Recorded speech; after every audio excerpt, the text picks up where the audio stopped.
Hello friends, welcome back to മഞ്ഞുപോലൊരു family vlogs. മഞ്ഞുപോലൊരു ഫാമിലിയുടെ ഏറ്റവും പുതിയൊരു ട്രാവൽ വ്ളോഗിലേക്ക് എല്ലാവർക്കും സ്വാഗതം. പ്രിയപ്പെട്ടവരെ, ആദ്യമായി ചാനൽ കാണുന്നവരാണെങ്കിൽ ഈ വീഡിയോ ഒന്ന് കണ്ടു നോക്കുക. കണ്ടു നോക്കിയിട്ട് നിങ്ങൾക്ക് ഇഷ്ടമാവുകയാണെങ്കിൽ തീർച്ചയായിട്ടും നമ്മുടെ ചാനൽ സപ്പോർട്ട് ചെയ്യാൻ മറന്നു പോകരുത്.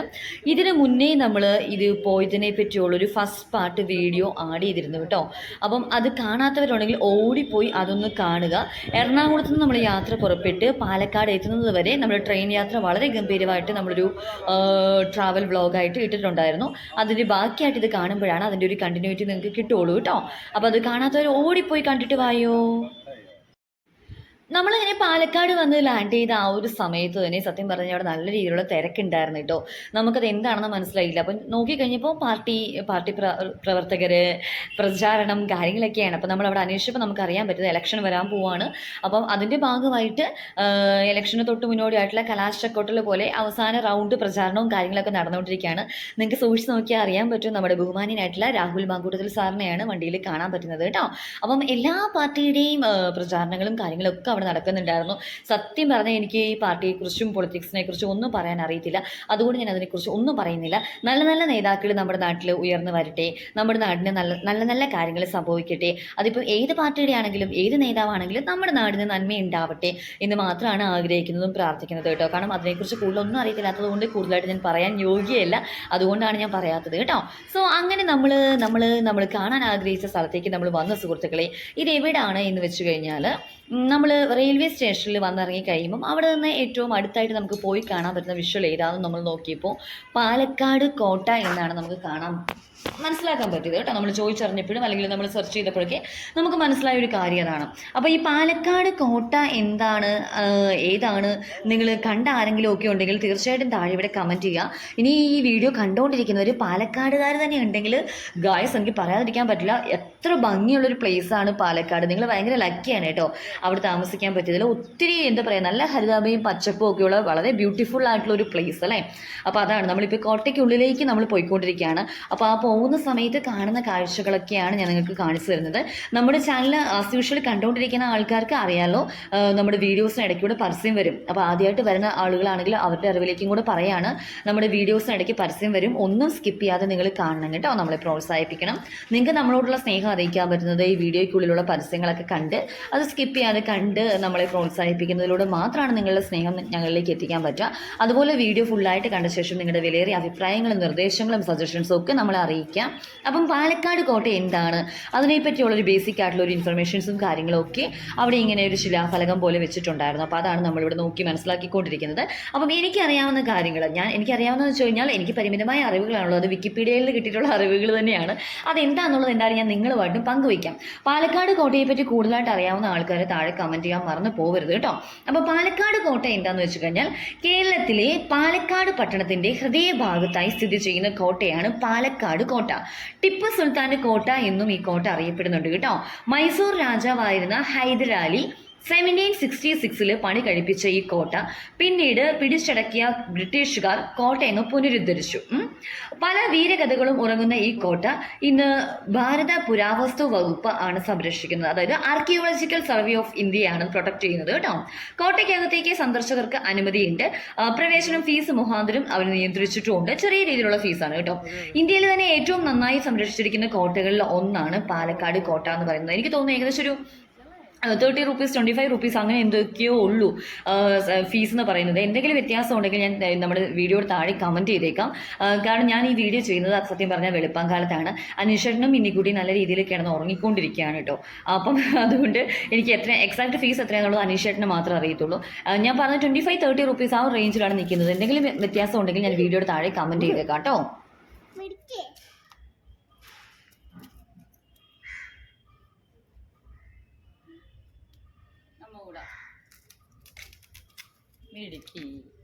മിടുക്കി കുട്ടി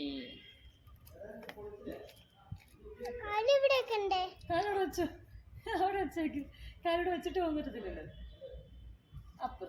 മിടുക്കി കാലം എന്താ പൊടിയൊക്കെ ഉണ്ടല്ലോ, സാരില്ല. നീ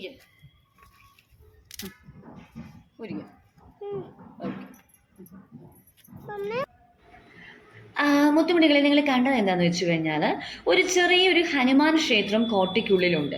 വളരെ ചെറിയൊരു വിഗ്രഹമാണ് ഈ ക്ഷേത്രത്തിലുള്ളത്. അപ്പം ആ ഒരു ക്ഷേത്രത്തിൻ്റെ ഒരു പ്രസൻസ് ഉള്ളത് കൊണ്ട് തന്നെ അവിടെ എല്ലാവരും ചെരുപ്പ് ഊരിയിട്ടിട്ടാണ് കയറുന്നത് കേട്ടോ. അപ്പം നമ്മളും ചെരുപ്പ് ഊരിയിട്ടാണ് അകത്തേക്ക് കയറിയത്. അപ്പം ഈ ക്ഷേത്രത്തെ പറ്റിയും കൂടുതലായിട്ട് ഒന്നും എനിക്ക് സത്യം പറഞ്ഞാൽ പറഞ്ഞു തരാൻ അറിയത്തില്ല. ഞാൻ ഈ കാര്യങ്ങളൊക്കെ നിങ്ങൾക്ക് പറഞ്ഞു തരുന്നത് വിക്കിപീഡിയയുടെ സഹായത്തോടെ മാത്രമാണ് കേട്ടോ. അപ്പം ഈ പാലക്കാട് ഉള്ള ഈ ക്ഷേത്രത്തെ പറ്റി അല്ലെങ്കിൽ പാലക്കാട് കോട്ടയെ പറ്റി കൂടുതലായിട്ട് അറിയാവുന്ന ആൾക്കാർ തീർച്ചയായിട്ടും താഴെ കമൻറ്റ് ചെയ്യണം. നമ്മൾ വിക്കിപീഡിയ ഉപയോഗിച്ച് പറഞ്ഞു തരുന്ന കാര്യങ്ങൾ നിങ്ങളുടെ അറിവിലേക്ക് പറഞ്ഞു തരുന്നതാണ്. അപ്പം എൻ്റെ അറിവ് പരിമിതമായതുകൊണ്ട് തീർച്ചയായിട്ടും നമുക്ക് ഗൂഗിളൊക്കെ സെർച്ച് ചെയ്ത് ഇതുപോലെ പറഞ്ഞു തരാൻ പറ്റുള്ളൂ. അപ്പോൾ പറഞ്ഞു തരുന്ന കാര്യങ്ങളിൽ എന്തെങ്കിലും മിസ്റ്റേക്സോ എന്തെങ്കിലും കുറവുകളോ ഒക്കെ തോന്നുവാണെങ്കിൽ തീർച്ചയായിട്ടും നിങ്ങൾ വീഡിയോയുടെ താഴെ കമൻറ്റ് ചെയ്യാൻ മറക്കരുത് കേട്ടോ. നമ്മുടെ തെറ്റുകൾ എന്തെങ്കിലുമൊക്കെ ഉണ്ടെങ്കിൽ നിങ്ങൾ തിരുത്തി തരാൻ മറന്നു പോകരുത് കേട്ടോ. അപ്പോൾ നമ്മൾ കോട്ടയുടെ ഉള്ളിലേക്ക് പ്രവേശിച്ച് നമ്മൾ അകത്തേക്ക് പോകുമായിരുന്നു. ആക്ച്വലി നമുക്ക് അകത്തേക്ക് മുന്നോട്ട് പോയപ്പോൾ അവിടെ സെക്യൂരിറ്റി ചേട്ടൻ ഉണ്ടായിരുന്നു. അപ്പോൾ ചേട്ടൻ പറഞ്ഞു ഒന്ന് ചെരുപ്പ് ഊരിയിട്ട് വരേണ്ട കാര്യം ഉണ്ടായിരുന്നില്ല. ക്ഷേത്രത്തിനുള്ളിലേക്ക് പ്രവേശിക്കുന്ന ആൾക്കാർക്ക് മാത്രമേ ചെരുപ്പ് ഊരിടേണ്ട കാര്യമുള്ളൂ. അല്ലാതെ കോട്ടയിലേക്ക് വരുന്ന ആൾക്കാർക്ക് ചെരുപ്പൂരി നടക്കേണ്ട ഒരു കാര്യവും ഇല്ല. അപ്പോൾ അതുകൊണ്ട് തന്നെ സെക്യൂരിറ്റി ചേട്ടൻ പറഞ്ഞ പ്രകാരം അനീഷേട്ടൻ വീണ്ടും തിരിച്ചു പോയിട്ട് നമുക്ക് ചെരുപ്പ് എടുത്തുകൊണ്ട് വന്നു കിട്ടും. പാവം അനീഷേട്ടൻ. സോ അപ്പോൾ ഇതാണ് സുഹൃത്തുക്കളെ നമ്മൾ പാലക്കാട് കോട്ടയുടെ ഉൾഭാഗത്തേക്ക് വരുമ്പോൾ നമ്മൾ കാണുന്നൊരു കാര്യങ്ങൾ. അപ്പം കോട്ടയെ പറ്റി കുറച്ച് കൂടുതലായിട്ട് നിങ്ങൾക്ക് ഇതിൻ്റെ ചരിത്രം പറഞ്ഞു തരണമെങ്കിൽ ഈ കോട്ട അതിപുരാതന കാലം മുതൽക്കേ നിലനിന്നിരുന്നു എന്ന് വിശ്വസിക്കപ്പെടുന്നു. എങ്കിലും കോട്ടയുടെ ആദ്യകാല ചരിത്രത്തെക്കുറിച്ച് വളരെ കുറച്ച് വിവരങ്ങളെ നമുക്ക് അറിയത്തുള്ളൂ. അവിടുത്തെ ഭരണാധികാരിയായിരുന്ന പാലക്കാട് അച്ഛൻ സാമൂതിരിയുടെ ഒരു ആശ്രിതനായിരുന്നുവെങ്കിലും 18-ാം നൂറ്റാണ്ടിന് മുൻപ് സ്വതന്ത്ര ഭരണാധികാരിയായി മാറി.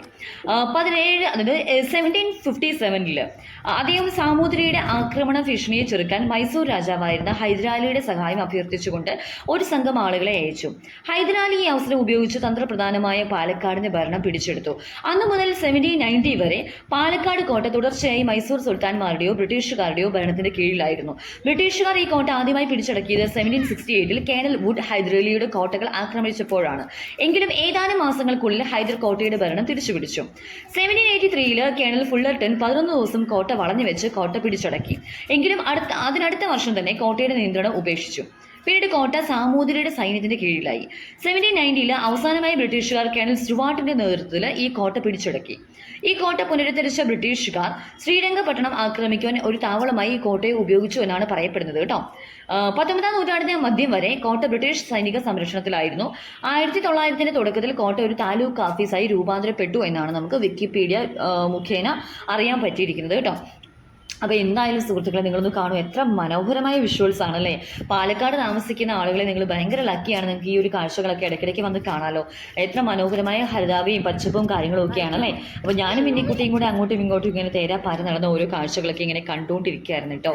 അപ്പം അവിടെ ഇന്നത്തെ സ്ഥിതി പറയുകയാണെങ്കിൽ അവിടെ ഒരു കോട്ട മൈതാനം തുടക്കത്തിൽ തന്നെ നമുക്ക് കണ്ടത്, നമ്മളൊരു കോട്ട മൈതാനം കണ്ടിട്ടുണ്ട്. കോട്ടയ്ക്കും പാലക്കാട് ടൗൺ ഹാളിനും ഇടയ്ക്കായി ഒരു വലിയ മൈതാനം, അതാണ് കോട്ട മൈതാനം എന്ന് പറയുന്നത്. അപ്പം ഒരു കാലത്ത് ടിപ്പു സുൽത്താൻ്റെ ആനകൾക്കും കുതിരകൾക്കും ലായമായിരുന്ന ഈ മൈതാനം ഇന്ന് ക്രിക്കറ്റ് മത്സരങ്ങൾക്കും പ്രദർശനങ്ങൾക്കും പൊതുസമ്മേളനങ്ങൾക്കും ഒക്കെ ഉപയോഗിക്കുന്നുണ്ട് എന്നാണ് വിക്കിപീഡിയ ത്രൂ നമുക്ക് അറിയാൻ പറ്റിയത് കേട്ടോ. ഓക്കെ, അപ്പം കോട്ടയുടെ ഒരു വശത്തായിട്ട് കുട്ടികൾക്കായിട്ടുള്ളൊരു പാർക്കും ഉണ്ട്.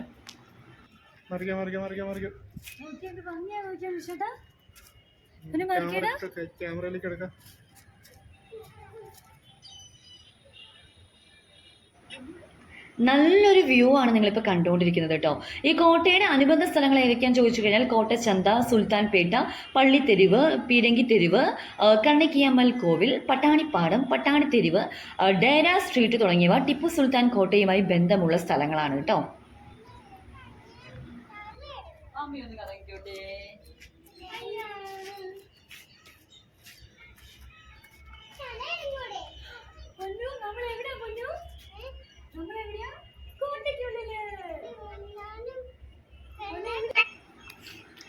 ടിപ്പുവിൻ്റെ കോട്ട എന്നറിയപ്പെടുന്ന ഈ പാലക്കാട് കോട്ട വളരെ മനോഹരമായിട്ട് തന്നെ സംരക്ഷിക്കപ്പെടുന്ന ഒരു ചരിത്ര സ്മാരകമാണ് കേട്ടോ.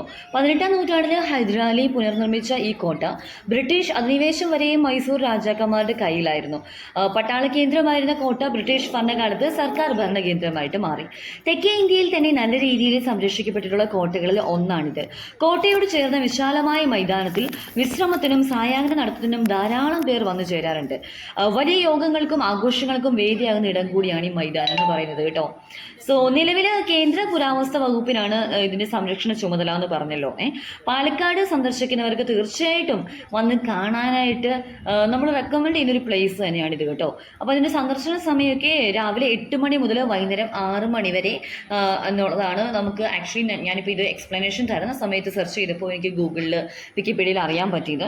അപ്പോൾ നമ്മളന്ന് ചെന്ന സമയത്ത് എക്സാക്ട്ലി എനിക്ക് ടൈം ഒന്നും നോക്കാൻ പറ്റിയിട്ടുണ്ടായിരുന്നില്ല. കാരണം യാത്ര ചെയ്ത് കുറച്ച് ടയേർഡായിട്ട് ചെന്നപ്പോൾ ഒത്തിരി രാത്രിയാവുന്നതിന് മുമ്പ് പെട്ടെന്ന് വിഷ്വൽസ് നിങ്ങൾക്ക് വേണ്ടി കവർ ചെയ്ത് തരണം എന്നുള്ള ഒരു വ്യഗ്രതയിലായിരുന്നു കേട്ടോ നമ്മൾ. അപ്പം ഞാൻ ഒന്നുകൂടി നിങ്ങൾക്കിത് പറഞ്ഞു തരാനായിട്ട് സെർച്ച് ചെയ്ത സമയത്ത് എനിക്ക് സന്ദർശന സമയം ഇവിടെ വിക്കിപീഡിയയിൽ കണ്ടിരിക്കുന്നത് 8 മണി മുതൽ വൈകിട്ട് 6 മണി വരെ എന്നുള്ളതിലാണ് കേട്ടോ. അപ്പോൾ എന്തെങ്കിലുമൊക്കെ വ്യത്യാസങ്ങൾ ഇപ്പോൾ നിലവിൽ ഉണ്ടെന്നുണ്ടെങ്കിൽ പാലക്കാട് പോയ ആൾക്കാർ അല്ലെങ്കിൽ പാലക്കാടുള്ള ആൾക്കാരുണ്ടെങ്കിൽ ഒന്ന് പറയണം കേട്ടോ, മറന്നു പോലെ.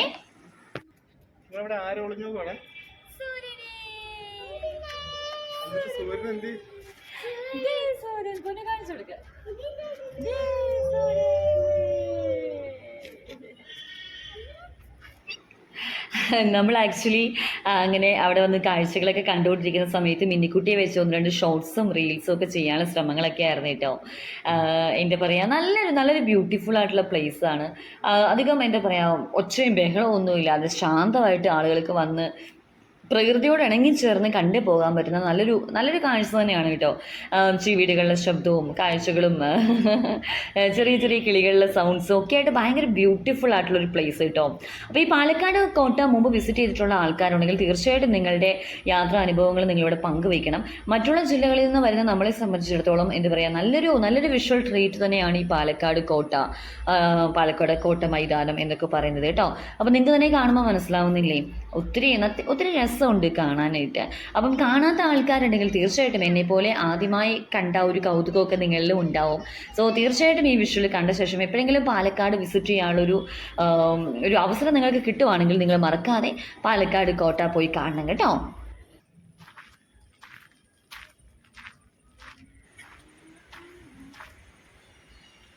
സത്യം പറഞ്ഞാൽ ഇങ്ങനെ പച്ചപ്പും ഹരിതാഭയൊക്കെ ഉള്ള സ്ഥലങ്ങളിൽ പോകുമ്പോൾ നമ്മുടെ മനസ്സിനൊക്കെ ഒരു പ്രത്യേക കുളിർമയും സന്തോഷവും കാര്യങ്ങളൊക്കെ കിട്ടും കേട്ടോ. മിന്നിക്കുട്ടിയും ഭയങ്കര എക്സൈറ്റഡ് ആയിരുന്നു. കാരണം നമ്മൾ ഈ മാളിലും കാര്യങ്ങളിലൊക്കെ കൊണ്ടുപോയി കാണിക്കുന്നതിനേക്കാളും കൂടുതൽ പ്രകൃതി അല്ലെങ്കിൽ പ്രകൃതിയോടനുബന്ധിച്ച കാര്യങ്ങൾ ഒക്കെ കാണുമ്പോൾ അവർക്കൊരു പ്രത്യേകതരം കൗതുകവും കാര്യങ്ങളൊക്കെ ഉണ്ടായിരിക്കും അല്ലേ. സോ അവളും ഒരുപാട് സന്തോഷത്തിലായിരുന്നു കേട്ടോ അന്ന്.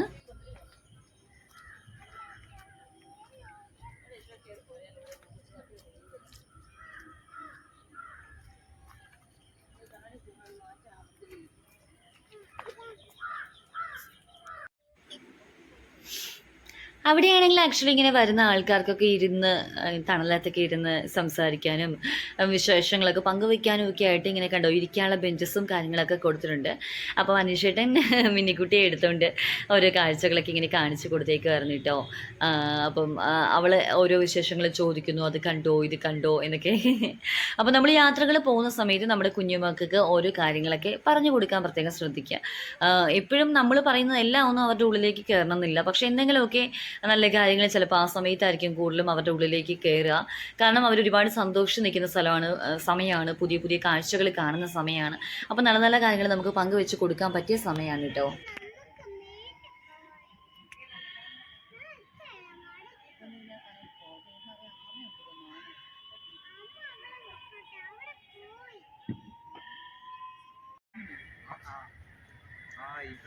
ഫ്രണ്ട്സ്, അപ്പോൾ നിങ്ങൾ കണ്ടുകൊണ്ടിരിക്കുന്നത് എന്താണെന്ന് വെച്ച് കഴിഞ്ഞാൽ അതേ ആമ തന്നെയാണ് സുഹൃത്തുക്കളെ, ആമ കേട്ടോ. നമ്മൾ സാധാരണ കുളത്തിലേക്ക് 1-2 ആമയൊക്കെയല്ലേ കാണുന്നത്. നോക്കി ഒരു കൂട്ടം ആമകളാണ് കേട്ടോ. നമ്മളും ആദ്യം ഇതിൻ്റെ ആമ തന്നെയാണോ എന്നൊന്ന് കൺഫ്യൂസ്ഡ് ആയിപ്പോയി. ഒരുപാട് ആമകൾ, ഇത്രയും ആമകളെ ഒന്നിച്ച് ഞാൻ ആദ്യമായിട്ടാണ് എൻ്റെ ലൈഫിൽ കാണുന്നത്. നിങ്ങളൊക്കെ കണ്ടിട്ടുണ്ടോ ഇങ്ങനൊരു കാഴ്ച എന്നുള്ളത് നിങ്ങൾ കമൻറ്റ് ചെയ്യാൻ മറക്കണ്ട കേട്ടോ. ഒരുപാട് പേര് അത് നിന്ന് ഇങ്ങനെ കൗതുകത്തോടെ കണ്ടുകൊണ്ടിരിക്കുന്നുണ്ടായിരുന്നു.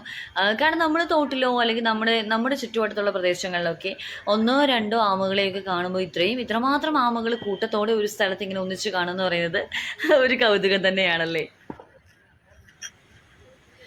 അങ്ങനെ നമ്മൾ കാഴ്ചകൾ കണ്ട് സമയം പോയായിരുന്നു കേട്ടോ, രാത്രിയായിരുന്നു.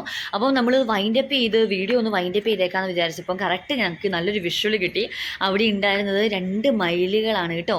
അതിലൊരു മയിൽ ദേ ഈ കൊമ്പിലിരിപ്പുണ്ട്, വേറൊരു മയിലിനെ ഇപ്പം തന്നെ കാണിച്ചു തരാം. അതിൻ്റെ ഓപ്പോസിറ്റ് സൈഡിലായിട്ട് ഒരു തിട്ടയിൽ കണ്ടോ ദേ മയിൽ നടക്കുന്നത് കണ്ടോ. അപ്പോൾ അവർ ഇണകളാണെന്ന് നമ്മൾ വിശ്വസിക്കുകയാണ്, നമുക്കറിയില്ല കേട്ടോ. എന്തായാലും കൂടുതലായിട്ട് നിങ്ങളെ കാണിച്ചു തരാൻ പറ്റില്ല, രാത്രി ആയതുകൊണ്ട് ഇത്രയും വിഷ്വൽസാണ് കാണിച്ചു തരാൻ പറ്റിയത്. കുറച്ച് സമയങ്ങൾക്ക് ശേഷം ഈ 2 മയിലുകളും ആ മരത്തിൻ്റെ മുകളിൽ തന്നെ ഉണ്ടായിരുന്നു കേട്ടോ. അപ്പോൾ എന്തായാലും ഇന്നത്തെ വിശേഷങ്ങൾ, നമ്മുടെ ഈ ട്രാവൽ വിശേഷങ്ങൾ, പാലക്കാടൻ വിശേഷങ്ങൾ ഈ ഒരു പാർട്ടോടെ ഇവിടെ കഴിയാണ്. ഇനിയും നമ്മൾ മുമ്പോട്ട് യാത്ര ചെയ്യുന്ന വിഷ്വൽസൊക്കെ നിങ്ങളിലേക്ക് എത്തും. നിങ്ങളുടെ വിലയേറിയ അഭിപ്രായങ്ങൾ നിങ്ങൾ ഞങ്ങളുമായിട്ട് പങ്കുവയ്ക്കുകയാണെങ്കിൽ മാത്രം. അപ്പോൾ അടുത്ത വീഡിയോ ആയിട്ട് കാണും വരെ